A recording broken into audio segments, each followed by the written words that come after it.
It's Paul Marsh, and I'm delighted to say that I've been joined by the Race Across the World winner, Alfie Watts. Alfie, how are you, sir? I'm good, thank you, Paul. How are you? I'm very, very good. You are currently in America. I am. What time is it over there? It's got to be early, right? 4:30. 4:30 in the morning. That is dedication, sir. Congratulations. You are one of the most dedicated people I know. I wouldn't get up at 4:30 in the morning to talk to me, so thank you very much. Whilst you're on your travels in America, obviously I know that you travel all over the world and you do so many bits and pieces, but whilst you're in America, I always find it's just the little differences, right? Is there anything that you're missing from home already? Right. I'm so glad someone's asked me this. I'm going to make a video about this week because there's one thing about America that has annoyed me to no avail, and particularly doing a road trip. Why are their indicators red? What? Why? Why? That's the I same know. colour as the brakes. There are so many bizarre rules of the road. The turn right on red as well is another Yep. one. Just allowed. Yeah, yes, it's yeah, American, and I agree with you about the red indicators. It's a strange one, right? I mean, you're driving along, and then suddenly someone just turns off. I thought that you think they're braking. I mean, there must be at least 15 million tail ends in this country a day. But you're enjoying yourself, other than the Yes, yeah, driving. yeah, yes, yeah. And what are you over there at the moment for? We are over here for this road trip, so we found a $10 rental to do some sort of relocation, and yeah, we thought we'd come and test it out. So uploading a YouTube video about it tonight, which is nice and exciting. Is there anything, when it comes to traveling, is there anything that you don't know? Do you think you've literally experienced everything? No, not yet. There's still a lot that I'm learning. This is the thing is that like I've got this kind of title that people have put on me of travel expert. I'm 22 years old. Everyone needs to calm down. I know I feel like I know quite a bit, but yeah, some stuff still catches me out. But what we're talking about today is something that is a fantastic travel hack. Well, do you know what's really funny? You are right. Everybody calls you a travel expert. And I think people that travel a lot, whether it's just on holidays or whether it is, professionally traveling all around the world, everyone likes to think that they know all of these tips. They know all of these hacks. Listen to me. I'll tell you what to do. I know what you Yeah. need to do, mate. But I just think there's always something that you don't know is going to help you somewhere along the line. Of course, and I think this is the thing, is that 18% of people, according to this study from Virgin Red, say that only 18% say they get the travel hacks from social media. I find that baffling Yeah. because I get everything from social media, and I think people probably don't understand how much they subconsciously pick up from social media. But yeah, like everyone wants to be unlocking that next big thing that will save people so much money. Everyone wants to find the new viral Ryanair bag and all of that thing. That's what everyone wants to do. Yeah, I agree. I think that whether I'm going to a festival, whether I'm going on a holiday, whatever it is I do, like you say, I have a quick Google, I look on the socials, bits and pieces like that, and try and find the new thing. Because I always think to myself, I didn't know that. And if it can help me, great. Like, I took a travel VPN away with me to, for the hotel Wi-Fi and all of that. It helps no end. There's always little bits and pieces you can do that make your experience just that little bit nicer. And if you are going away, let's say backpacking, space and things like that is essential, isn't it?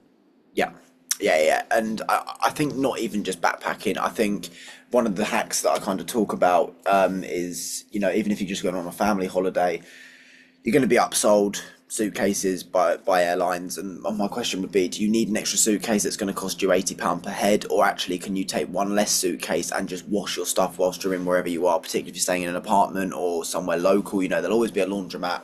And you'll just save yourself 70 quid across a period of a holiday. And it's the kind of thing that, that's an activity when you're out there. Yeah, I think a lot of this I kind of go down to. So I'm nearly 44 years old, and a lot of this I kind of go, oh, I'm a typical man. I can literally go away with one pair of jeans, a couple of shirts, and a pair of shoes, and that's it. And then when my wife goes, obviously it's the full suitcases. But I don't think there's any reason why you can't mix and match those. Yeah, absolutely. And there's definitely a middle ground. I think there's a middle ground between the traditional man and the traditional kind of stereotypical woman packing. It's a very interesting discourse to always watch. But yeah, there's it's packing's fascinating. I love people watching packing is fascinating. I find. Yeah, yeah, I can understand that. I have to ask you some of these top 10 tips that have come out in this survey. I have to ask you some questions on some of these. They say it's best to book flights to leave on a weekday. Why is that? I, Everything in airlines is supply and demand. Particularly, I think this is particularly true when it comes to European flights. Ultimately, people are booking for weekends. We look at the availability. The two types of availability people tend to have: school holidays and weekends. Supply and demand means that prices for flights from Friday to Sunday, Friday to Monday are always going to be more expensive. Friday to Monday on bank holidays. So if you can, and sometimes when people work kind of 4 day on, 4 day off jobs, yeah, it's actually quite convenient because they can go Tuesday to Friday and it will be dirt cheap, because there's not many people tourist wise flying those routes on those days. Now, I know the travel comparison sites and everything else. I think a lot of people look at these things, and I think, do you know what? There are so many scams out there. There are so many frauds out there and everything else. I think we are so, what's the word I'm looking for? We're so dubious of anything that is good. We think there must be a trick to it. But that's not always the case. No, and what we're talking about today, I mean, Virgin sent me on a journey from Johannesburg to New York, stopping in London, solely using Virgin points. And points are a fantastic way for people to kind of, I guess, get more from their spending because you can accrue Virgin points from just everyday high street purchases. And it was a really, really good example of how sometimes things aren't too good to be true. If you just do a years of spending at your favorite retailers, you can actually potentially get enough points to go to New York on a reward flight where you just pay the taxes on the flight and your points do the rest. And that's that. Sometimes that kind of savviness, I think, sometimes gets confused with like, oh, it's never possible. Whereas actually, if you have a look at the website and you see where you're spending your money anyway, you might as well attach your account because you're earning points that you're not claiming anyway. Isn't it funny how the bigger the prize, the more skeptical people are? Nobody is skeptical of the points you earn at the supermarket where you do your food Yeah. shopping. You don't ever look at that and go, "Oh, it must be a scam. It must be a scam." It's exactly the same thing, right? It's just on a bigger budget. Yeah, absolutely. And there's a whole untapped market, not just with Virgin points, but points generally, where people just I think, oh no, it's too much effort. Oh, I can't be bothered to do that. Oh, I'll just pay for what I get. And sometimes, yeah, maybe it's not worth the effort. But I think this that my journey with Virgin points. I mean, I when one way flights in premium economy to New York start at just 16,500 points, you're not talking about unattainable levels here. You're talking about potentially 1 or 2 years of good spending at retailers. So yeah, it is possible. I hate to finish on a generic question, but I'm going to do it anyway, so I do No apologise. worries. Once we arrive at our destination, if I can ask you, what's your top three hacks when you actually are on holiday? So my first one is this will probably be just before you go. Never ever exchange money at the airport. Airport money exchanges are probably the biggest rip-off in the world. They'll first of all charge you a £5 commission anywhere in the UK. So you'll immediately lose £5 before you even started, and then your exchange rates are rubbish.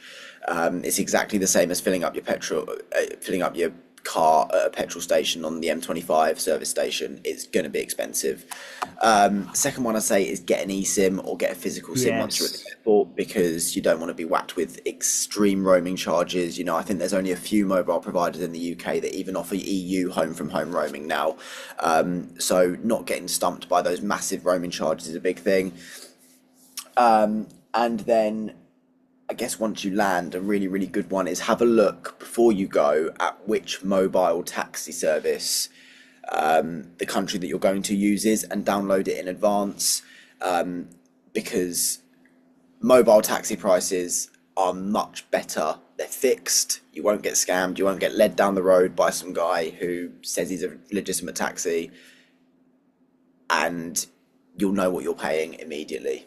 I love it. I love it. Alfie, thank you so much for talking to me. If people want to find out a little bit more about this study and survey, where can they do that? So you can go to the virginred.com website and you can have a look at all the high street retailers that are available on there, and then it's free to sign up. And if people want to keep up with you on your journeys in America, where can we do that? So I'm Alfie Watts on YouTube, Instagram, and TikTok. Alfie, thank you so much for talking to me. Enjoy the rest of your time in America and look forward to catching up again soon. Thank you, Paul. Take care.